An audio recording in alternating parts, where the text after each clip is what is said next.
Hello, everyone. A very, very warm good afternoon to each one of you. Thank you for taking time out on a weekday, on a Tuesday afternoon, for joining the Women's Health Session Series from MediBuddy. My name is Dr. Gauri Kulkarni. I head the medical operations at MediBuddy. And this whole month, we are celebrating women's health and how we can empower ourselves as women to take better control of our health and our life. So today we will be talking about hormonal issues in women. Very common problem. A lot of you may have known your friends or family or colleagues, or many of you yourself may have suffered from some kind of hormonal imbalance. And I think it's important that we talk about this because hormones play a large role in the whole lifespan of women, right? Right, the time in their prepubertal age group to their reproductive age group, and even in the menopausal age group. So we're going to talk about specifically 3 important disorders today. And of course, we'll talk more as, if we have more time. I request all of you to make it an interactive session by asking questions, and I'll try to my level best in answering them. So let us understand what are hormones first, right? Hormones are basically, substances which are released by glands in our body, right? So typically the most common issues that we see in women which are associated with hormonal dysfunction, about the thyroid gland or the dysfunction of the thyroid gland leading to thyroid hormone imbalance. Then it is the ovaries, which is our reproductive gland, which helps in release of female hormones and associated issues in the ovaries, such as PCOS. And of course, in terms of aging and change in the life change in terms of having menopause. So we'll be talking about thyroid issues, about PCOS, and about menopause today. So let's start by talking about the thyroid gland, right? Now, thyroid gland is a H-shaped gland which is there in our neck, here in front of our neck. And it's a very vital organ, both for men and women. Thyroid gland releases a hormone, the thyroid hormone, T3 and T4 specifically. And these hormones are required for cellular metabolism. What do we mean by that? Now, our body is made up of millions and millions of cells, and every cell, for it to function, cell has got a nucleus in it. And, if you remember your, high school biology, the whole functioning at a cellular level requires certain hormones and certain mechanisms in place. The one hormone which is of extreme importance is the thyroid hormone. So this hormone ensures that there is metabolism happening at an optimal level so that the whole body can function correctly, right? So each cell has to do its job so that the organ can do its job, and each organ has to do its job so that the body can do its job. So thyroid hormone is important at that level for functioning of the body, right? Now, what happens is that if there is an imbalance in the release of thyroid hormones, right, either it is too less or it is too much, it can lead to issues naturally because metabolism is affected, right? Now, we will talk and limit our conversation in terms of women. And we see that a lot more women suffer from a disorder where the thyroid hormone release is decreased. So there is less amount of thyroid hormone in the body, and this is called as hypothyroidism. What do we mean by hypo? Hypo means less, right? So a lot of women, it is seen that, if we see all the patients who have hypothyroidism, 8 out of 10 individuals who would have hypothyroidism would be women. So the prevalence rate of hypothyroidism in women is very, very high. Now, we are also seeing that this is increasingly higher in the younger age group. Women, young women in their 20s and 30s are also showing thyroid, decrease in the thyroid hormone release, that is hypothyroidism, very commonly. And it is important that we address this. Now, if you are young and you see the following symptoms, you may want to think about thyroid being an issue, low thyroid hormone release being an issue. So what are the symptoms of hypothyroidism, right? So the first and foremost, and most people will talk about this, is feeling tired, right? A lot of people have fatigue and tiredness. Now, of course, fatigue and tiredness is a common symptom that is seen with many other issues as well. Say, be it anemia, or be it even PCOS. But tiredness is a very common symptom with thyroid issues, right? The other common symptom that we see is something called as sensitivity, or more sensitivity to cold, which means they are cold intolerant. So if it is cold outside, usual people may not feel as much, but a person with hypothyroidism will feel excessively cold. Okay. Other symptoms which are associated with lowered metabolism is constipation, because their gut or intestines are not functioning well. There could be dry skin, there could be hair loss, there could be muscular weakness, all associated with lowered metabolism. Along with that, you would also see in women, specifically menstrual cycle issues, right? So women either have irregular periods, or they may also have associated heavier than usual periods, right? This is quite common in women having hypothyroidism. The other things that is seen is definitely skin and hair changes, change in the functioning of heart. So there is slowing of the heartbeat. There could be change in the voice. There could be more hoarseness of voice. You may, a lot of individuals also talk about stiffness or tenderness of muscles. A lot of people who have hypothyroidism also have mental health issues such as depression, memory problems as well. So we cannot neglect hypothyroidism, because if untreated, this can be really, really serious, right?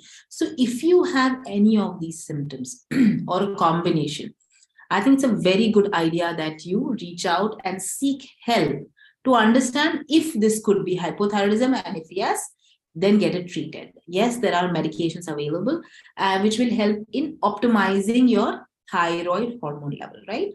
Optimizing means bringing it within the normal range that is required for bodily functions, or to ensure that metabolism is optimal, right? So if you have any of these symptoms, please go consult a doctor and check your thyroids. Okay. Now there is a blood test for this, right? So typically you will see that the doctor has advised you a blood test. Okay. Now this usually will have two thyroid hormones, that is T3 and T4, and there will be something called as TSH, right? So totally there will be three things in the thyroid function test: T3, T4, and TSH. TSH stands for thyroid stimulating hormone. Now this is a very important hormone which is released in our brain, right, in our pituitary gland, which stimulates our thyroid gland to release more and more hormone. Now, if the TSH is high, that means that there is a lot, the brain is trying to stimulate the thyroid hormone to release more hormone, but it is not functioning for some reason. In such a situation where the TSH is high, it represents hypothyroidism. And that's the issue that we're talking about. The vice versa, where the TSH is very low, and it will lead to what is called as hyperthyroidism, which means there is too much or excess of thyroid hormone, right? So if there is very less thyroid hormone, the TSH will be high, okay? And that is called as hypothyroidism. Now, if you see this happening, definitely you need to be on medication. So typically treatment line involves taking oral medications or oral supplementation of thyroid hormone, right? Which are like a small pill that your doctor will ask you to take it first thing in the morning, early in the morning, on empty stomach, okay? Now, this is something that needs to be continued for a long period of time, depending on what is the cause of the thyroid hormone issues, right? So what are the common reasons? Sometimes the reasons are not known, but the few reasons that are known are definitely some autoimmune disease, or there could be a surgery where the thyroid gland was removed, or there was some radiotherapy that was given to treat some other cancer or head and neck cancer, or there could be inflammation or infection of the thyroid gland itself, or it could be because of some medication or chronic use medication for some other disorder, which could be resulting in thyroid abnormalities, right? So there could be multiple reasons for it, but whatever the reason, if there is hypothyroidism, it needs to be treated with thyroid hormone supplementation. Okay. Now, how does the supplementation happen, right? The supplementation happens in multiple ways, right? So the supplementation happens in such a way where we will provide you a single or a small tablet that is taken first thing in the morning on empty stomach. Now, this medicine has to be continued for a prolonged period of time. What your doctor will definitely tell you is that your medicine needs to be optimized. So everybody's requirement of thyroid hormone is different. So maybe some person may require, say, a 50 microgram. Some person may require 75 or even 100 microgram. Now, that requirement depends on the value, how high the TSH is, and what are the severity of the symptoms, right? Now, that is best customized by your treating doctor. Now, your treating doctor will ask you to periodically check your thyroid hormone levels as well. So they may ask you to do your tests at maybe 6 weeks from the start of treatment, then again at 3 months, and maybe again, every 6 months or so, until the time that the dose is kind of, dose is corrected, and it regularizes your thyroid hormone, and the TSH levels are within the normal range. Any TSH level above 10 is definitely requiring treatment. Okay. Any TSH between, say, about 5 to 10 will require treatment based on symptom presentation. So your doctor may talk to you about what kind of symptoms you have and accordingly treat it. Correcting your thyroid hormone levels, or ensuring that your T3, T4, TSH are within normal limits is extremely important, because if this is not done over a period of time, it can lead to many complications. Now, what are the complications that can be? That people who have hypothyroidism for a prolonged period of time, which is not treated, can lead to swelling of the gland, right? And it is something called as goiter. So your gland may get swollen up. Individuals with prolonged hypothyroidism are seen to have heart problems, right? Because thyroid issues lead to abnormality of the cholesterol levels in the blood, and this can lead to heart problems. So there is, when people who have thyroid problem, they tend to have more bad cholesterol as compared to good cholesterol, right? And that can lead to heart problems. Okay. Other complications can be, say, infertility, because menstrual abnormalities are there. Women are either, they have irregular periods, or they have, and because of not having regular periods, the ovulation is affected, and hence women with hypothyroidism can face infertility. Apart from that, sometimes nerve related problems are also common, called as peripheral neuropathy. That can be an issue. Mothers who have hypothyroidism which are not corrected can have babies with birth defects. Also, if in a very rare situation, maybe life-threatening conditions such as myxedema, coma can happen, but we don't see it because, these days thyroids are checked well in advance, and people do health checks, and, it is treated earlier. So it is important to understand that there are many complications that can happen if thyroid hormone is not regulated, right? But this is a condition which is very much controllable, and if you take medicines regularly and are under monitoring and proper treatment, this can definitely be taken care of, right? So the next time when you're going to a doctor, do talk to your doctor about thyroid symptoms, and if you have any, ensure that you take care of it by getting it checked, get your bloods done, and if required, get a consultation done to get thyroid issues taken care of. Okay. So that's about hypothyroidism. As I said, it's quite common in women. So we need to understand that this is also quite common in men as well. We do see, 2 in 10 men having hypothyroidism. So if you are, though we are talking about women, it's important to address men as well. So if you are someone who does have thyroid related problems, or that you are having any of these symptoms, as I mentioned, right? tiredness, constipation, cold intolerance, aches and pains, muscle stiffness, memory problems, depression, any of this, right? Weight gain, inability to lose weight, any of this. Please get to a doctor, and if required, get yourself tested. Okay. So, going to the next, right, and this will be a more longer discussion, because I think the prevalence of polycystic ovarian disease is so high, that it's important that we definitely talk about it, right? So this is something that we cannot, as I always tell that this is something that we cannot neglect, right? We are seeing a lot of women in their reproductive age group finding it difficult to get pregnant, and it is becoming quite difficult, and it's important that we discuss about this. Okay, so what is polycystic ovarian disease? I think that's the first step. All of us, most of us know it, but it's important that we discuss about it, right? So one is very literal translation, as we say, polycystic ovarian syndrome, right? So polycystic means, poly means multiple, cysts means they are basically water-filled kind of bubbles, if I can use that word, which are there in the ovaries, right? It's as simple as that, right? Now, these cysts are basically in the periphery of the ovaries, right? And when they present with symptoms is when it is called as polycystic ovarian syndrome. If a lot of women do have polycystic ovarian disease, which means that their ovaries do have cysts, but they don't have symptoms, so then they fall under the category of PCOD. But most individuals do have what we call as PCOS, which means they have symptoms, right? Now we need to understand why is it spoken about so much, because there is a pathophysiology where there is change in the release or the way in which hormones are released in the female body, right? Now we all know, let us understand the basics of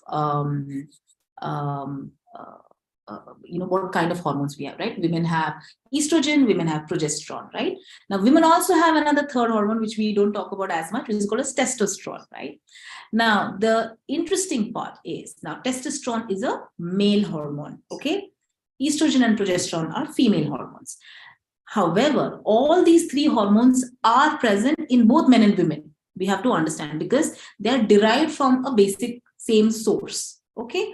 Now, it is just the amount of it, right? So in women, testosterone levels are very low, estrogen, progesterone levels are higher. In men, testosterone is one which is usually higher, and estrogen, progesterone are very negligible, okay? So we have to understand that there are a couple of things which happen in PCOS.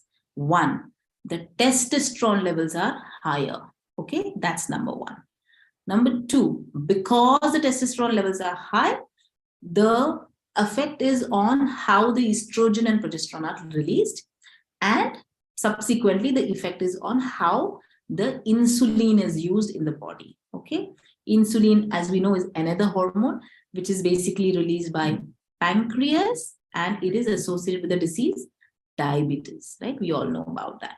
So it is important for all of us to understand that there's a lot of hormone play happening in polycystic ovarian syndrome. So what are the symptoms here? Most individuals who will, who you may have spoken to with PCOS will say there are two types of symptoms, right? One is called as hyperandrogenism, which means because the testosterone is high, they have symptoms associated with high testosterone, which means there is more facial hair, we call it hirsutism. There will be balding or male pattern balding. There could be obesity, male pattern obesity, where means there is more abdominal obesity as compared, so they are more apple shaped rather than pear shaped, right? So it is, a lot of these symptoms are based on because of high testosterone levels, right? Now in the ultrasound, so most of, when you go to a doctor and you talk about these symptoms, they will say, get your ultrasound done. So what happens is, in the ovaries, there will be these small pearl-sized cysts which are there in the periphery, right? Ovaries are like a spherical structure in which are that we have two ovaries in our body, and they're spherical structures, and they will have these small studded cysts in the periphery. Now, what happens because the testosterone is high? The egg, right? You know that every month a woman undergoes a cycle where a new egg is released, right? It's called a follicle. Now, what happens is in women who have PCOS, there are multiple number of follicles, but they are all very young and they are not developed follicles. So they can only release one completely developed follicle from an ovary, usually one or two, right? Mostly. Now, this release doesn't happen because the testosterone is high. So there will be more and more number of follicles, but they are not really well developed. So they cannot release. And because they don't release, women will have menstrual problems. So they either don't have their periods are irregular. When they do get their periods, they are very heavy, or they may have a lot of bleeding. Most of them have what is called as an anovulatory cycle, which means that they don't release an egg in that cycle. Okay. And because of this, women face fertility issues, right? So these are the things that you will see as complaints when anybody who has a possible polycystic ovarian syndrome, right? Now, a lot of people say that, oh, if I have PCOS, I can't conceive ever. I will have a lot of issues, So it's important for us to understand. Let us divide, the young women. I would say adolescent, because PCOS is even seen in very young women as well, girls who have just had their menarche as well, right? So let us talk about, say, young girls and young women, and then women who are in their reproductive age group, right? So there are a couple of, what is our target, right? Treatment is based on what is it that we want, right? So in very young girls, the goal is to ensure that the cycles are normal, correct? And they get their menstrual cycles on track, right? So that will be the major goal. So what will your doctor do? Your doctor will advise you on a couple of things. So the first and foremost to remember is that because there is insulin resistance, which means that each cell in PCOS, the cellular capability of using up the insulin so that the sugar can be taken up by the cells is reduced, right? So there is resistance to the available insulin in the body. And because of that, most individuals have weight gain, right? And specifically abdominal weight gain. So the first step that most doctors will tell you is that try and exercise, improve your metabolism, and try and lose weight, right? That is what most doctors would advise you for. And that I know is very difficult, but that is something that is seen in most women who have PCOS. About 40 to 50% women, by losing just 2 to 5% of their body weight, they can have actually ovulatory, or they can have regular menstrual cycle. And that is a great thing, right? So just by taking that step and losing, say, about 2 to 5% of your body weight, actually one can have more or less regular periods. And I think that's a good that's the first and the foremost step that women need to take. Okay. Now, apart from that, so the goal is to regularize cycles. So there could be certain medications that can be used for this, right? So in young individuals, typically there is a drug which is prescribed, which is called as metformin. It's a very common drug that is prescribed.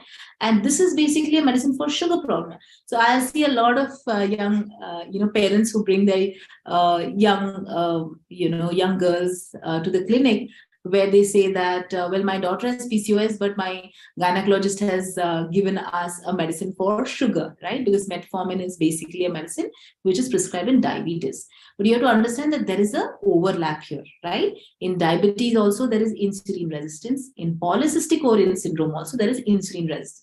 And this medicine really, really helps you to ensure that you overcome this insulin resistance to help in weight loss, right? And hence the doctor is prescribing you that. Okay. Apart from that, of course, they may also prescribe you certain cycle regulating hormonal pills, right? Where it means that these are pills which you take on a regular basis. Usually they are like, you take it for 20 days and 21 days, and then you take 7 days off and again go on a cyclic period, right? So that way what happens is your cycles are getting regularized because of the hormone replacement that is done, right? So hormonal pills are given to ensure that cycles are regulated, and this really helps to ensure that symptom control is there and there is better ovulation happening. Okay. Now, women who are looking forward to get pregnant, right? Specifically those who have fertility issues, right? A little older women. Definitely these are the medicines which may be given, but instead of say cycle regulating medicines, which are hormonal pills that are given, which actually also act as contraceptive pills, are usually not given because you're trying to get pregnant. So in those cases, what kind of medicines are given? There are ovulation inducing medicines given, which means that there are medicines which actually work on our ovary to help in releasing the egg. Okay. Now these drugs are typically given in a certain cycle. So when you visit your gynecologist, they will tell you, right, from say day 2 or day 3 of your cycle to certain days, that it is given in such a way so that it helps you in ensuring that the egg release happens at a particular time, right? And when the egg release happens, and if there is a sperm and an egg coming together, then there is an increased chance of pregnancy, right? So the doctor may give you something called as ovulation inducing agents, something like clomiphene, very commonly used drug. Now, of course, the doses and all depends and is to be customized according to each patient, and it's important that you reach out to your doctor for that. Along with that, there could be other drugs that are prescribed, very common. Again, these are usually, supplementary drugs which are known to help in inducing ovulation, be it minoxidil or alpha calcidiol. So many of them are there. But I think primarily it would be a combination of metformin with contraceptive pill with and if you're looking for fertility or you're going for infertility treatment, there might be ovulation inducing medications that are given. In the backdrop, we have to understand that because there is insulin resistance, it is important that diet and exercise is looked at very, very closely. Because if you don't take care of these two things, medications are secondary, right? These two things have to be taken care of and looked at, because unless the diet and the exercise pattern and weight loss journey is not looked at, medicines can only take you to a certain level, right? So they are important, and we'll talk about it a little more, after we have spoken about menopause. Now, it's important to understand that, a lot of women feel very, very disheartened, because polycystic ovary syndrome can affect mentally as well, because, when fertility becomes an issue, it can affect emotional health as well. But understand that there are a lot of new techniques now available, IUI transfers, IVF treatments, a lot of things now. There has been so much of advancement in medical sciences that it has been seen that, even if a person has, or a lady has PCOS, the chances of getting pregnant are now very, very high by any of these assisted technologies, right? However, yes, it does take time and effort from both the partners as well as the doctor, right? So you have to remember that. All right. Now, I'm going to quickly touch base, though I have a lot more to talk about lifestyle and about health checks in general, but I'll take about 5 minutes to speak about menopause, because I think that's really important. As women grow older, there are a lot of health conditions that come in, and a lot of it is because of menopause. That's important to understand that, right? So what is menopause? Menarche is start of period. Menopause is stop or end of period or a reproductive cycle, right? It's as simple as that. So when you call someone as having reached menopause, right? So the definition of menopause is 12 months of amenorrhea, which means a lady who has not had even a single period for a 12-month duration or a 1 year duration. That is called, and then we call that person as having attained menopause. So it's more like a retrospective diagnosis, right? So it is important to understand that somebody might go through a perimenopausal phase, right? Perimenopausal phase is say about 3 to 4 years prior to hitting menopause, where a lady might have irregular periods. They may have, once in 3 months, and then again coming, in subsequent month. So there could be a lot of changes in or variations in the way the period can happen during the perimenopause phase. However, it is important for us to understand that there are certain women who hit menopause prematurely. We tell someone who has hit menopause before the age of 40 as premature menopause. A lot of times menopause is also hit because not because of the biological transition, but because of, say, somebody has undergone a surgery, or there is certain drugs which has caused them to hit menopause early, right? That could also be a reason. But typically, premature menopause is when somebody has hit menopause before the age of 40. And someone who, hits menopause, there could be a delay in menopause as well, where menopause, is attained after the age of 55. But most women are seen to get their menopause anywhere between, say, 45 to 55 age group. That's the age group where most women hit or reach menopause, right?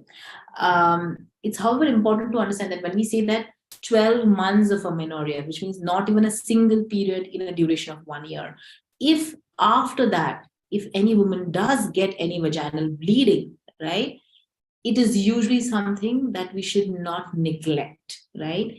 Any vaginal bleeding that occurs post attainment of menopause, which we call as post-menopausal bleeding, needs to be examined and considered as suspicious, and it warrants examination and investigation, because we do not know why somebody would start bleeding again, right? So it's important that if you have attained menopause, and if you ever see, after a year of attaining menopause, anytime that you're seeing any kind of vaginal bleeding, please do not take it lightly, and get yourself examined with a doctor, and hopefully get yourself investigated as well. It can sometimes be a sign of cancer, and hence it's important to get it looked at. Okay. Now, what are the changes, right? We call menopause as a transitional phase. It is not something that, it happens like this, right? It happens over a period of time. And a lot of women, all women will have some or the other symptoms. It's not that you will not have symptoms, right? So what are those transitional symptoms that women get? Very common is hot flushes, right? A lot of women feel that, they are having, sudden red cheeks, or hot flushes that they are having. Night sweats, vaginal dryness, again, a very common symptom. Disinterest in sexual activities, sleep problems, sometimes forgetfulness, aches and pains, loss of hair, there could be mood changes, very common. A lot of women go through depression and even irritability and anxiety during this period. Women may also have, weight gain during this period, and joint aches and pains, because menopause also pushes the other non-communicable diseases. So, a lot of women start showing symptoms of cardiac issues, or bone-related issues, or cholesterol issues, during this time. So it's important that menopause is not neglected. If you're going through, or you are in the perimenopausal age group, it's important that you monitor and go to your doctor, at least once in 3 months or 4 months, and get yourself checked and talk to your doctor, because it is not easy going through this phase. It's not easy at all.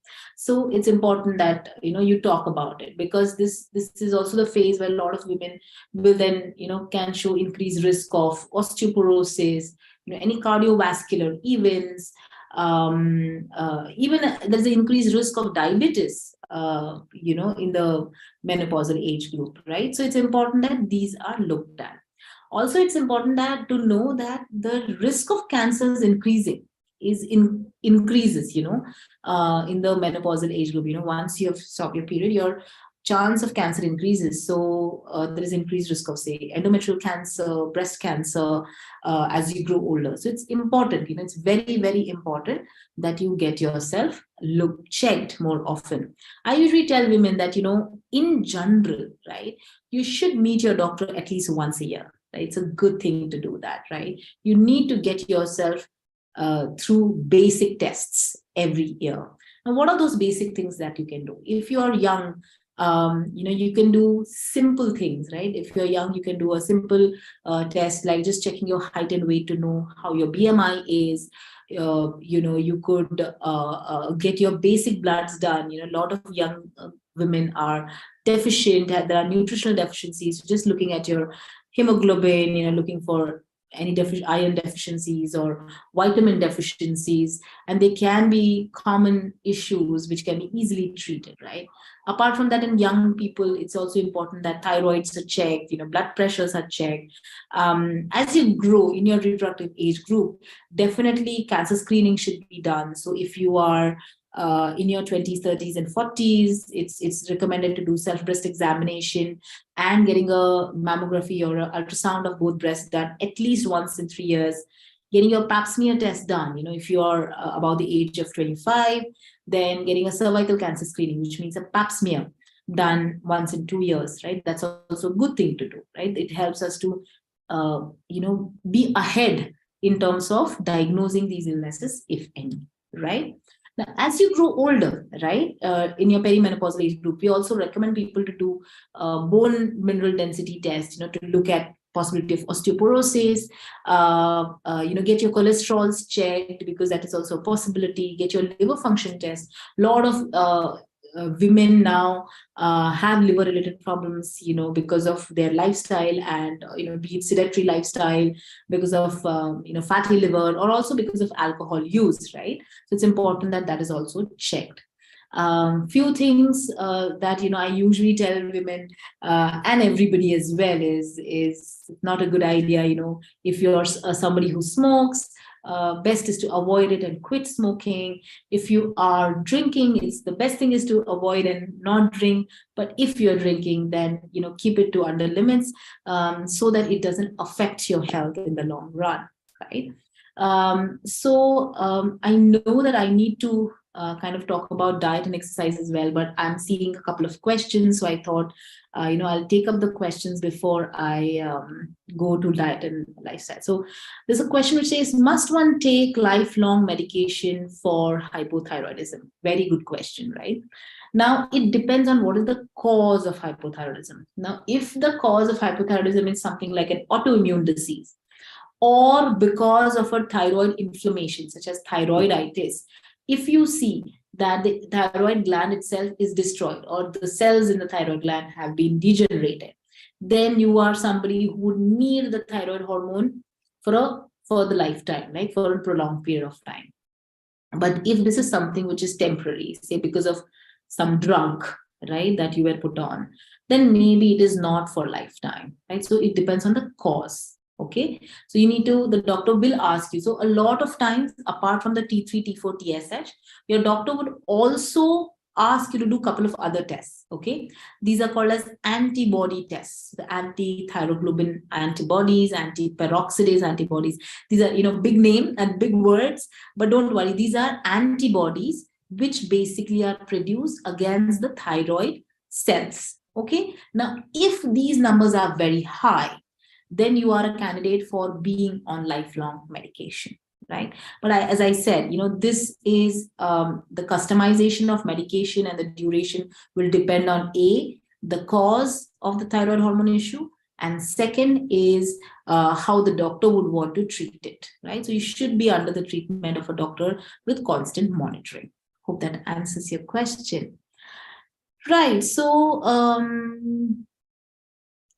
there is a question which says that is it possible to get pregnant if you are in the perimenopausal age group. Absolutely, right?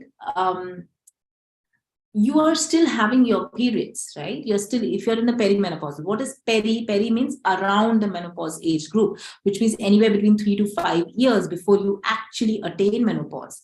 And that is the time when you are still getting your periods, right?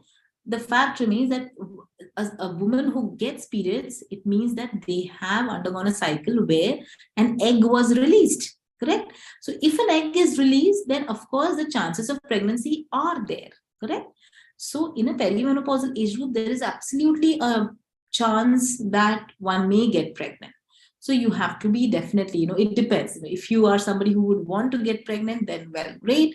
If you're not, then it is important that you take the right measures or contraception to ensure that you don't get pregnant during perimenopausal age group. Because the cycles are so irregular, it is very difficult to find out the time for ovulation, right? And that is the same problem that happens with PCOS as well. In an individual who has PCOS, because the cycles are so irregular, one doesn't know if they will or will not ovulate, and if so, when they will ovulate, right? However, in a person who has regular periods, the ovulation date is more or less known, right? Again, we can go back to basics and we can say that the usual cycles are 28 to 30 days. So usually the ovulation happens in the mid of the cycle, right?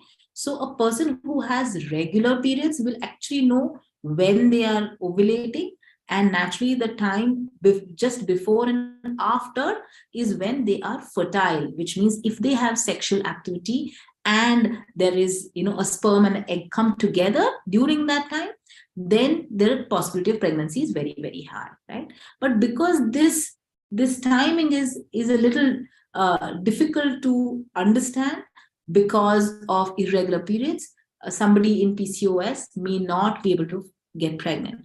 And also because it is difficult to find this period, sometimes one may unknowingly get pregnant, which they don't want, like maybe in the perimenopausal age group, simply because the timing is not known, right? And they may not use protection. So that's the reason. Okay. So there's a question which says, just hold on a second. All right. My wife is having severe hair loss. I'm so sorry. Her blood reports always come fine with some deficiency of iron and vitamin D. She has major problem in crown area and hair is quite visible due to less hair. Can you please guide? I'm so sorry. And this is quite a common problem, right? So I understand that blood reports are normal, which means that she doesn't have thyroid problem, and your wife also doesn't have any polycystic ovarian problem. So if they are not there, which is a great thing, so that means her cycles are normal, so there is no issue. If there is a deficiency of iron, right? Iron deficiency can definitely cause hair loss, and it is important that supplementations are given. A lot of women are also B12 deficient and folic acid or folate deficient, and it is not very commonly checked if she has a B12 deficiency, because B12 can also cause anemia. Folic acid deficiency can also cause anemia. Iron, B12, and vitamin B12 and folic acid, you need to get them checked, and if they're low, get it treated. Okay, that's number one. Number two, if there is a crown area problem, right? Many times it is what is called as a male pattern baldness or androgenic baldness. Now, androgenic baldness can be an issue which is hereditary. So if in the family there is a hereditary cause of baldness, then it can become difficult, right? There are certain medications which are available. So if you go to a dermatologist, they can actually give some medicines to help in stimulating hair growth. Now that depends on the examination of the area. So if you go to a dermatologist or a hair or a trichologist or a hair specialist, they will actually examine the area to see, is there any hair follicle or a hair bud, right? If it's an area where there is no hair follicle or hair bud for them to even grow, right, then it is difficult to even treat, because you can't even stimulate hair growth, right? But if there is a hair follicle or there is a hair bud there, then there are medications available which are basically serums or use of certain drugs that can be used for local application as well as oral, to help in stimulating hair growth. Now, hair loss can be because of multiple reasons also. As we said, that there could be deficiencies, but simple things like, say, fungal infections can be a reason for hair loss. Hair loss can be because of prolonged illness also. So find out the way we would go by is to find out the cause of hair loss, then getting an examination done, see if there are hair follicles present, because if they are, then yes, there is a possibility that medications can help to actually improve it. So there are medicines which are available to stimulate hair growth. There are certain vitamins which have to be given, so they can help. However, if there is no hair follicle or hair bud, then it is a little difficult, because then you may want to have artificial coverage to help, uh, get a aesthetic look for the person. There are other therapies also, which when you go to a dermatologist, they will help. There is called as PRP therapy. Then they use hair transplant therapies. A lot of those are available, but that is only after you first find out what is the density of hair follicles in that particular area. So hope you do go to a good doctor and get this examined and looked at. Okay. Going to the next question: how to get rid of hyperpigmentation and lose weight? Great. So a lot of people who are on the overweight category or obese category tend to have hyperpigmentation, and that's a problem called as acanthosis nigrans, quite common, specifically seen in the folds. So it will be in the neck fold, in the underarm fold, or under the breast fold, right? Very commonly seen. It's called acanthosis nigricans, and that is called as hyperpigmentation or dark discoloration of skin, primarily seen in individuals who are either overweight or obese, specifically associated with insulin resistance. Okay, so this is seen in a lot of women with PCOS or women with obesity as well. So it's important that you lose weight. That's number one, right? Now, how do we lose weight? See, losing weight can be mathematical, right? So one is to understand that the only way that one can lose weight is by calorie deficit, which means input versus output. What I put in versus what is used up, right? So if you can create a calorie deficit of about, say, 500 calories per day, and this can be created by reducing what you eat, as well as with exercise, right? Because when you exercise, you're burning calories.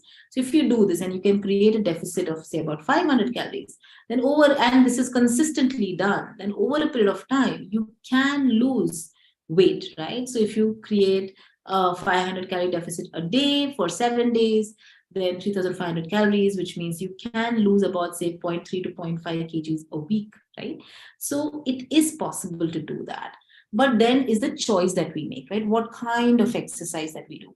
I see a lot of women who are very wary of taking up strength training, right? And it is advocated that you take up strength training. Strength training is basically use of weights, be it your body weight or with weights like dumbbells or any weight that you would carry, to ensure that you develop your muscles. The women are very wary of it because they think that, oh, if I use dumbbells or I go to gym, I will become very bulky and it may not look good. The fact remains that women are not in their composition, right? The way body composition is there. It takes a lot of effort to be able to actually get your musculature to a level where it looks bulky, right? Strength training will help you in multiple ways. It will strengthen your muscles, right? Your major muscle groups.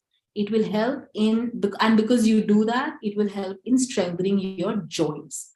As you grow old, your joints are supported by the strong muscles that hold it or that cover it, right? So if you don't do strength training, you don't keep your muscles tight and worked, it will only affect your joint mobility and joint strength. So it's important that you take up strength training. Okay, so that along with cardio exercises, along with a dietary deficiency of anywhere between 250 to 350 calories, should help you to lose weight, right? So, but it is something that cannot happen overnight.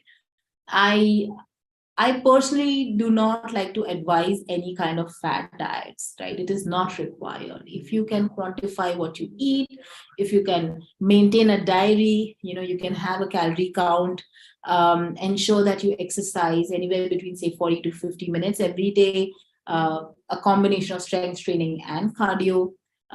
There's no reason why you can't lose weight, right? You can, but it has to be a persistent and a consistent effort, right? So let's go to the next question. How to reduce hair fall and dandruff? Which products are safe in usage of hair, regrowth of hair?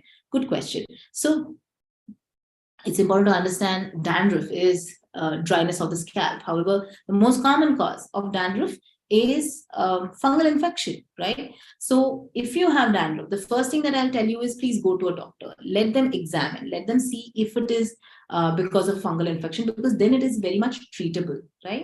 They will give you certain medicines which have antifungal, certain shampoos or lotions which have antifungal in it, and that can help you with taking care of your dandruff.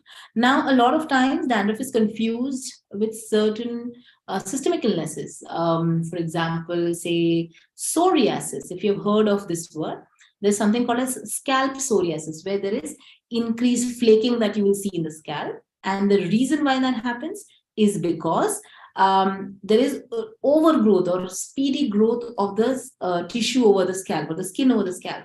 And that's why it looks like it is a dandruff, but it's actually psoriasis. Okay. And a lot of people, think that they have dandruff and they start using some or the other product without actually talking to a doctor. So if you do have extreme flaking in the scalp, please do talk to a doctor who will give you the right direction and treatment for the same. Now, which products are safe? My 2 cents are, if you're somebody who feels that they have thinning of hair or have hair loss, first find out what is the cause of it, as I said. So it could be nutritional, it could be infection, it could be multiple reasons or long duration of illness, or it could be a male pattern baldness, whatever it is, right? Find the cause. Because once you find the cause, then you will be able to get it treated if it is a treatable condition, right? So get to a doctor and get it first diagnosed. Otherwise, the best way to have a great hair health and skin health is ensuring that you have a nutritious diet, eat lots of fruits and vegetables with a lot of vitamin. There is vitamin C is important, biotin is important, all B complex vitamins are important for your skin and hair. If you do this, right, ensure that you have a high protein diet, because that is also important and a building block for keratin as well as for skin. Exercising, water intake, these are the things which will help you in keeping good skin and hair health, right? Using products only happens after you meet a doctor who helps you in finding the cause of the, thinning of hair or hair loss or any skin problems, and then getting you treated. Okay. Great. I think, I'm kind of looking if I have, I've kind of taken up most of the questions, and we are almost, I didn't realize that we have only a couple of minutes left. So let me just summarize, right? Women face hormonal issues throughout their age group, right? Be it in the young age, where there could be menarche or menstrual related problems, to thyroid issues in, young women, infertility and polycystic ovary syndrome or issues in reproductive age group, to a time where it could be perimenopausal and menopausal symptoms. So it's important that we understand that hormonal issues are seen in different age groups throughout the woman's life, right?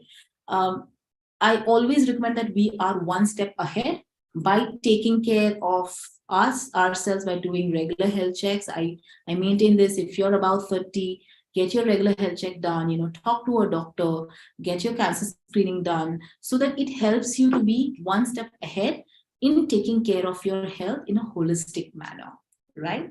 So with that, I hope I have answered all your questions. I will bring this session to an end. Let us catch up next week on 23rd. We'll be talking about work-life balance. It's a very dear topic to me as well as a working professional. And we will have an interactive session on the same. Until then, take care of yourself. And we will be more than happy to answer any of your questions. I'm so sorry, I'm just indicated that there's a Q&A section which I omitted on looking at, and I didn't see it, so my apologies. So I know I have 2 minutes, so I hope that I'm able to take up these questions. So there's a question which says, I attained menopause at 43 and got hypothyroid for 15 years, a lot of fibromyalgia kind of symptoms. What can be done to improve health and lessen the body pains? I know it's difficult. Fibromyalgia is a chronic illness, and it can stay with you for a very long period of time. Optimal control of hypothyroidism is number one. When I say optimal control, it means that your TSH level should be anywhere between, say, 0.5 to about 2.5. That's a great optimally controlled thyroid, hypothyroid state. So if you are on any thyroid supplement, ensure that you talk to your doctor and customize and tweak your dosage in such a way that your TSH is maintained at this level. Okay. Secondly, if you're at you attain your menopause, which means you attain quite not early, but it's a little early on, right?